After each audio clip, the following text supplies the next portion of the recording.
E se a Torá escondesse segredos que mudam completamente a forma como entendemos a história da humanidade? E se a queda dos Malaquim, os anjos que abandonaram sua posição celestial, estivesse codificada já nos primeiros capítulos de Bereshit? Antes mesmo do dilúvio, havia gigantes, conhecimentos proibidos e uma corrupção tão profunda que levou Yahu a decretar o fim daquela geração. Mas por que esses detalhes aparecem de forma velada, quase como um código? Será que a Torá não apenas narra, mas alerta para algo que pode voltar a acontecer em nossos dias? Você está no canal Os Segredos da Torá, um espaço para revelações profundas e verdades esquecidas. Aqui buscamos as camadas ocultas da palavra, aquelas que muitos ignoram. Para mostrar que você é parte dessa jornada, escreva nos comentários a frase: "Quero discernimento para os dias de Noach". Sua participação fortalece o estudo e nos une nessa busca pela verdade. Quando abrimos a Torá em Bereshit, capítulo 6, versículos 1 a 4, nos deparamos com uma das passagens mais misteriosas de toda a Escritura. E aconteceu que, quando os homens começaram a multiplicar-se sobre a face da terra, e nasceram-lhes filhas, viram os filhos de Elohim que as filhas dos homens eram formosas, e tomaram para si mulheres de todas as que escolheram. Então disse Yahu: "O meu espírito não permanecerá para sempre no homem, pois ele é carne, e os seus dias serão 120 anos. Havia naqueles dias Nefilim na terra. E também depois, quando os filhos de Elohim possuíram as filhas dos homens, e delas tiveram filhos. Estes eram os valentes que houve na antiguidade, homens de renome." À primeira vista, esse texto parece apenas uma nota histórica, mas quando analisado profundamente, revela-se como um enigma que aponta para a queda dos Malaquim. A palavra Nefilim deriva da raiz hebraica nafal, que significa cair. Isso já indica que estamos lidando com algo que transcende a mera narrativa humana. Esses seres são descritos como fruto da união entre os filhos de Elohim e as filhas dos homens, gerando uma descendência híbrida e corrompida. Mas quem seriam esses filhos de Elohim? Existem duas linhas de interpretação. A primeira diz que seriam descendentes de Shet, a linhagem justa, que se misturou com as descendentes de Caim. Porém, essa visão não explica a aparição dos Nefilim, nem o peso que o texto dá à corrupção da terra. A segunda interpretação, que remonta à tradição judaica mais antiga e é confirmada por livros como Hanok, Enoque, afirma que os filhos de Elohim eram Malaquim, que transgrediram seus limites. No livro de Hanok, capítulo 6, lemos: "E os Malaquim, filhos do céu, viram e desejaram as filhas dos homens, e disseram uns aos outros: Escolhamos para nós esposas dentre as filhas dos homens, e geremos filhos. E eles desceram sobre o cume do monte Hermon, em número de 200, e juraram em conjunto." Esse relato aprofunda o que Bereshit apenas insinua. Os Malaquim caíram, fizeram um pacto de rebelião e trouxeram consigo práticas que corromperam a humanidade. Eles ensinaram segredos proibidos: a fabricação de armas, encantamentos, feitiçaria, manipulação da natureza. Em outras palavras, transmitiram um conhecimento que estava além do tempo designado por Yahu, distorcendo a criação. Não é à toa que a Torá, logo em seguida, declara em Bereshit, capítulo 6, versículo 5: "E viu Yahu que a maldade do homem se multiplicara sobre a terra, e que toda a imaginação dos pensamentos de seu coração era só má continuamente." Esse é o cenário pré-diluviano.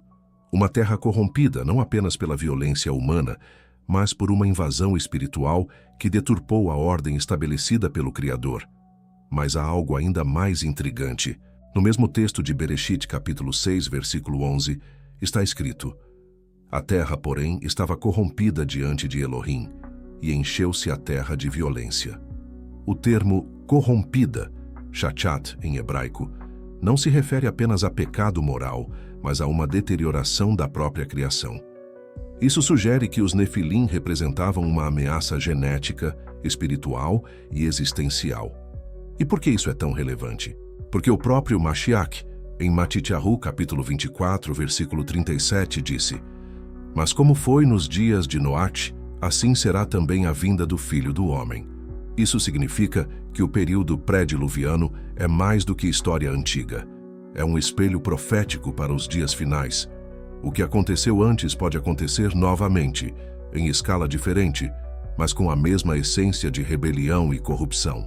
Ao observarmos outras tradições, percebemos que esse padrão de seres celestes que descem para corromper os homens aparece em culturas antigas ao redor do mundo. Os gregos falavam dos titãs, os sumérios mencionavam os Apkallu e diversas tradições descrevem heróis gigantescos, híbridos e violentos. Seria coincidência que tantas culturas diferentes registrassem memórias semelhantes? Ou seria a prova de que Bereshit está relatando um evento real, mas codificado? Essa é a chave. A Torá apresenta a queda dos Malaquim de maneira velada, mas consistente com outras fontes. É como se estivesse deixando rastros para que apenas aqueles que buscam com diligência encontrem as respostas. E aqui surge uma provocação para você, espectador. Se a Torá codifica a queda dos Malaquim no passado, será que ela também está nos alertando sobre uma repetição desse mesmo padrão no futuro? E mais, será que já estamos vendo sinais desse retorno nos avanços atuais da ciência, da tecnologia e nas distorções espirituais do nosso tempo? Essas perguntas não podem ser ignoradas. Porque se os dias de Noashi são o modelo profético para os últimos dias, então compreender a queda dos Malachim não é apenas uma questão de curiosidade histórica, é uma questão de sobrevivência espiritual. Ao entendermos que Bereshit, capítulo 6, não é apenas uma narrativa histórica, mas uma codificação de um mistério profundo, precisamos avançar para analisar os detalhes desse enigma. Vamos dividir essa reflexão em alguns subtópicos para que a compreensão fique ainda mais clara. Quem são os filhos de Elohim? O texto de Bereshit, capítulo 6, versículo 2, fala de Bnei Ha-Elohim, traduzido como filhos de Elohim. Em toda a Torá e nos Ketuvim escritos, essa expressão aparece em contextos espirituais. Em Iov, capítulo 1, versículo 6, está escrito: "E num dia em que os filhos de Elohim vieram apresentar-se perante Yahu, veio também Ha-Satã entre eles." Aqui, filhos de Elohim claramente se refere a seres espirituais, Malachim. Isso reforça que em Bereshit 6 não estamos falando de linhagens humanas, mas de seres celestiais que ultrapassaram seus limites. Essa interpretação é confirmada pela tradição antiga. O livro de Hanok detalha que esses Malachim, ao descerem à terra, se uniram às mulheres humanas, gerando uma descendência híbrida. O objetivo não era apenas satisfazer desejo, mas corromper o plano de Yahu para a humanidade, a corrupção pré-diluviana. A Torá descreve o cenário antes do dilúvio com duas palavras-chave: corrupção e violência. Corrupção, shashat, indica algo estragado, deteriorado, alterado em sua essência. Isso sugere que até a genética e a criação estavam sendo manipuladas. Violência, Hamas, aponta para derramamento de sangue, opressão e destruição sistemática. Não é coincidência que as culturas antigas falem de gigantes que dominavam os povos, oprimiam cidades inteiras e instauravam reinos de terror. A Torá resume isso em poucas linhas, mas deixa claro que a maldade havia atingido um ponto sem retorno. E é por isso que Yahu decreta, em Bereshit capítulo 6, versículo 7, "Disse Yahu, destruirei de sobre a face da terra o homem que criei, desde o homem até o animal, até ao réptil e até as aves dos céus, porque me arrependo de os haver feito." A sentença do dilúvio não foi apenas por causa de pecados morais, mas pela contaminação universal. Conhecimentos proibidos. Outro ponto revelado no livro de Hanok é que esses Malachim trouxeram ensinamentos que distorceram o propósito divino. Entre eles, o uso de metais para a fabricação de armas, espadas, lanças, facas. Cosméticos e adornos que incentivavam a vaidade e a luxúria. Magias, encantamentos e práticas ocultas. Astrologia manipulada para prever e controlar destinos. Esses elementos não eram apenas ferramentas, mas portais para um estilo de vida rebelde e autossuficiente, onde o homem se afastava de Yahu para buscar poder nas trevas. Curiosamente, Muitas dessas práticas voltam a aparecer em civilizações posteriores, como o Egito, a Babilônia e até mesmo na Grécia. Isso mostra que o eco da queda dos Malaquim atravessou os séculos.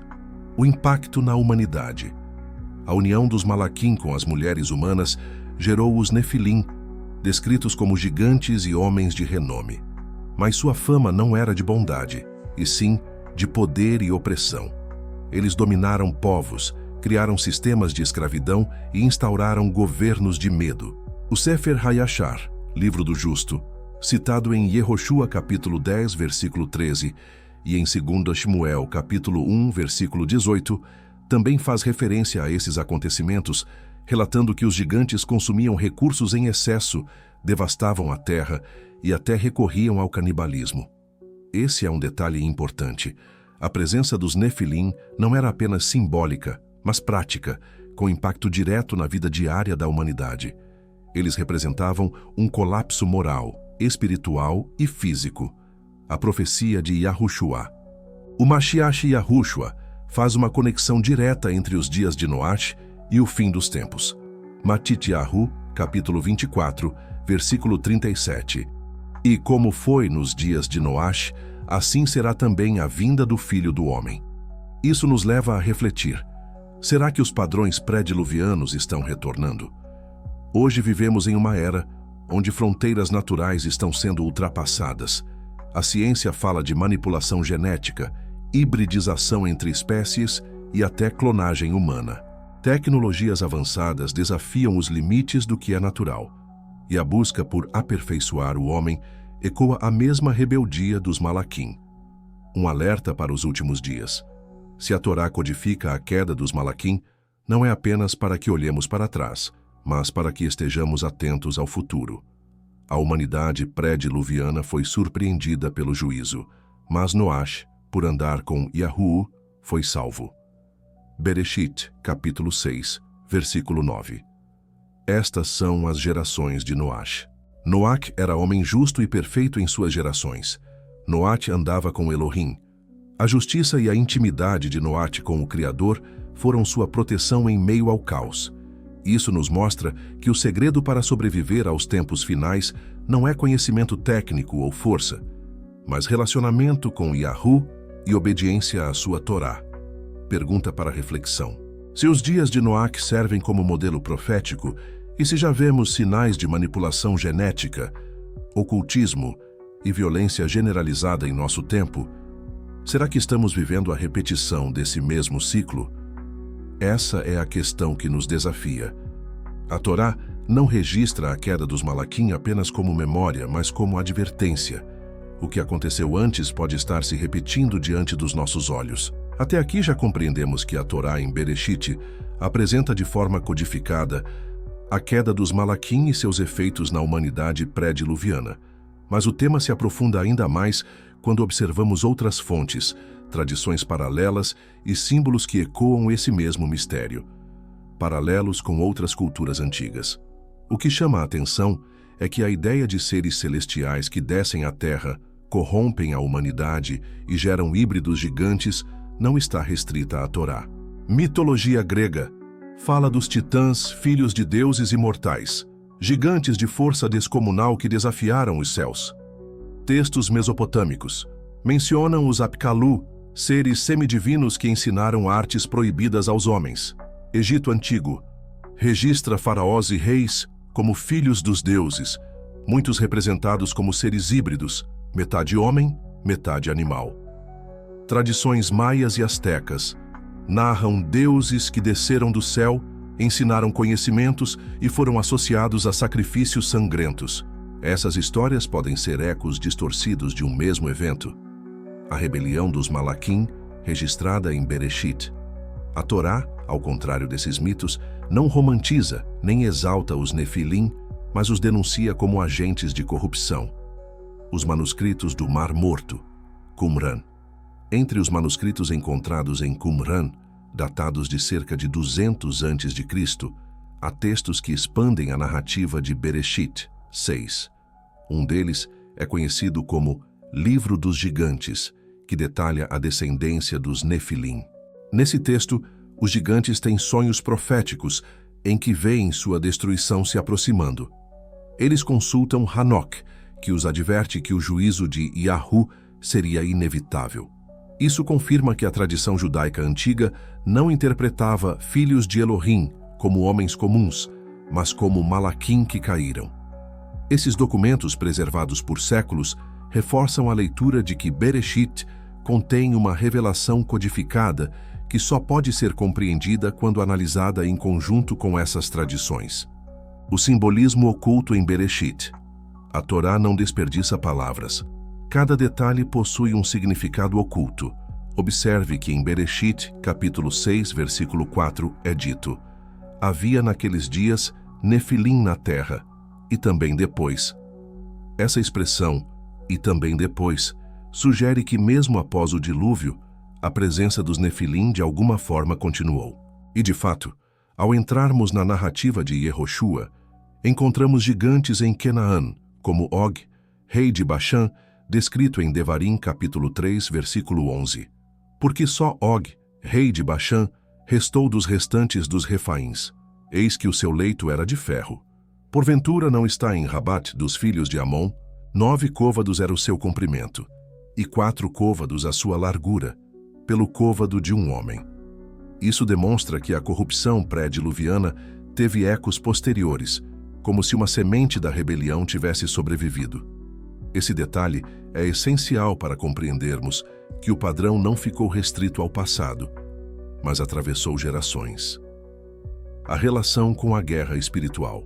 O apóstolo Shaul, em Efésios capítulo 6, versículo 12, escreve: porque não temos que lutar contra a carne e o sangue, mas sim contra os principados, contra as potestades, contra os príncipes das trevas deste século, contra as hostes espirituais da maldade nos lugares celestiais. Aqui vemos um eco direto da queda dos Malaquim. A guerra espiritual não é simbólica, mas real. Assim como no passado os Malaquim caídos atuaram para corromper a criação, nos últimos dias eles continuam atuando com novas estratégias, mas com o mesmo objetivo: afastar a humanidade de Yahu. Essa dimensão espiritual é ignorada por muitos, mas a Torá e o Brit Chadashah deixam claro que estamos diante de forças que ultrapassam a lógica humana. A repetição do padrão nos dias atuais. Se olharmos ao nosso redor, veremos sinais que lembram os dias de Noach: violência generalizada, guerras, genocídios e crimes cada vez mais cruéis, corrupção moral, valores sendo invertidos, aquilo que é puro sendo ridicularizado e o que é profano sendo exaltado.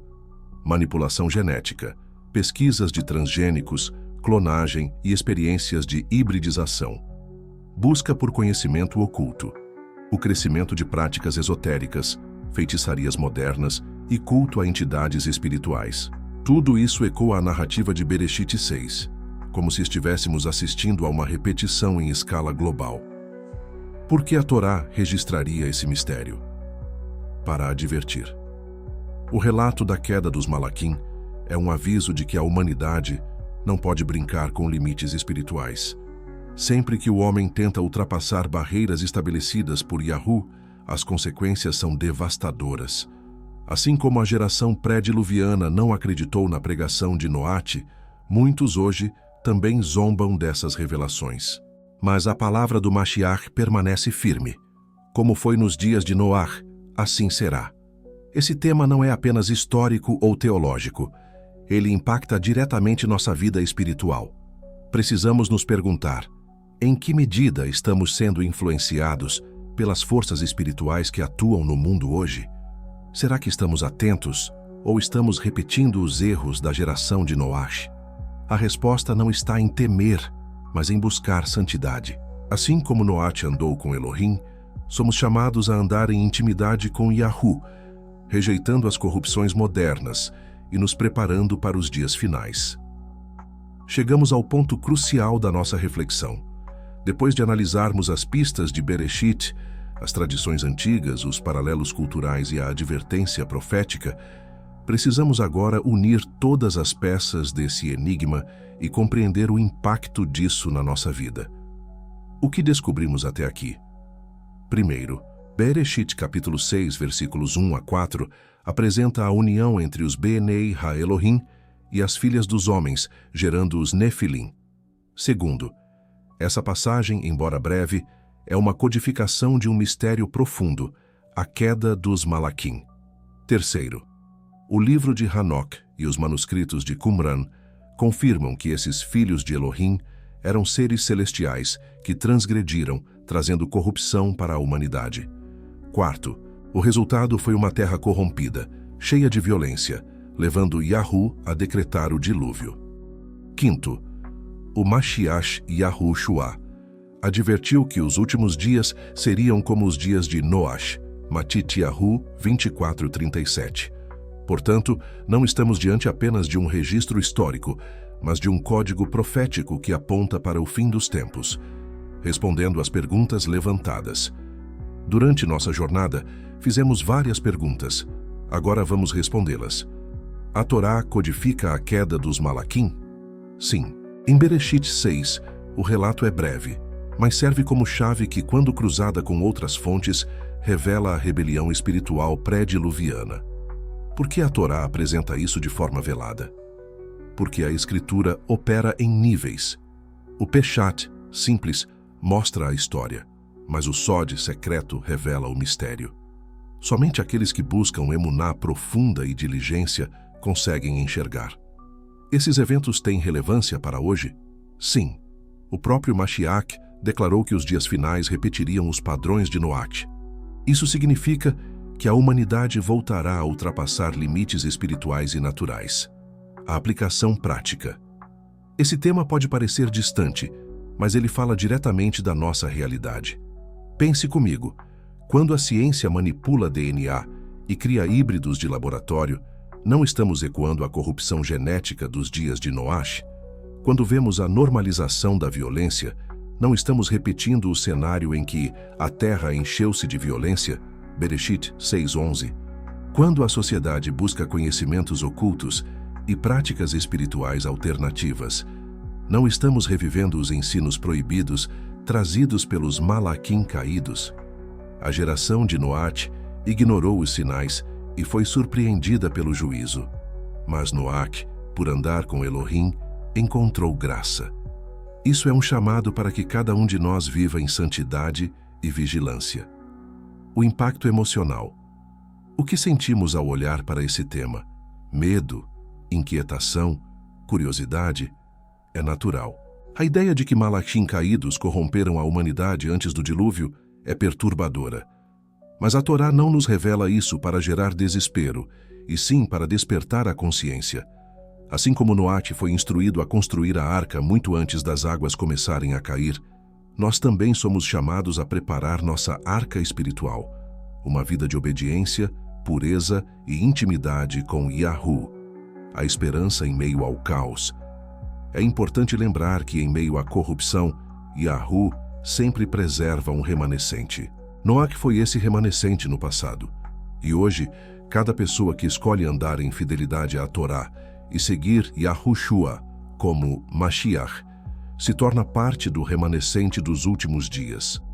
Hitgalut, capítulo 12, versículo 17, descreve esse povo.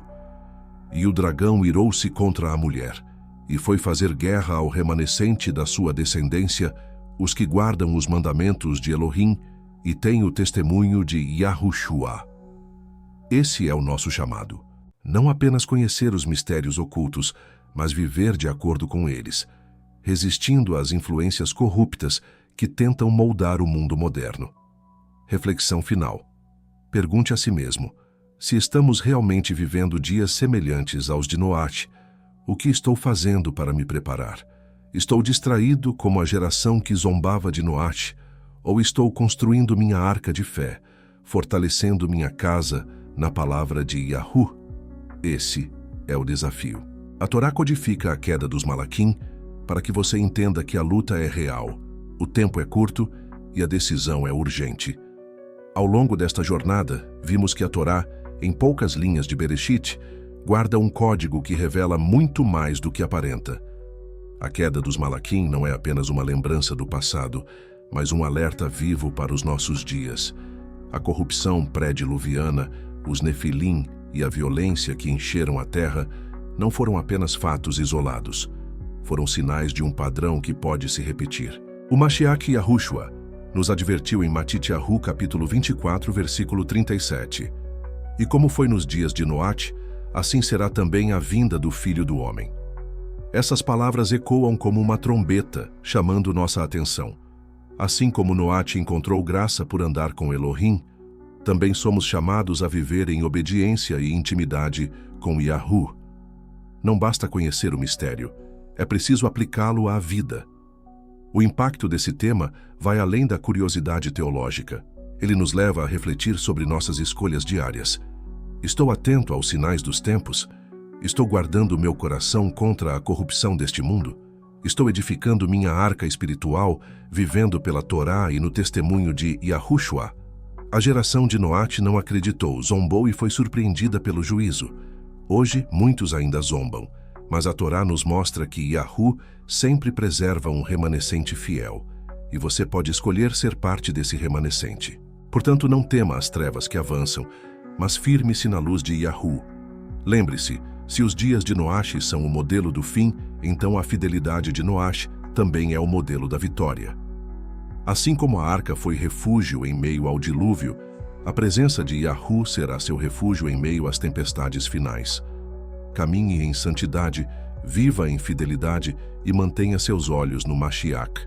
Se essa mensagem falou ao seu coração e trouxe revelação à sua caminhada, deixe isso marcado nos comentários escrevendo: "Quero andar como Noach diante de Yahu." Essa simples frase pode ser o início de uma transformação profunda na sua vida. E também é uma forma de se unir a outros que estão despertando para os dias em que vivemos. E se você deseja apoiar este canal e contribuir para que estudos como este continuem sendo produzidos com profundidade, fidelidade e dedicação, agora o YouTube oferece uma ferramenta muito especial chamada Valeu Demais.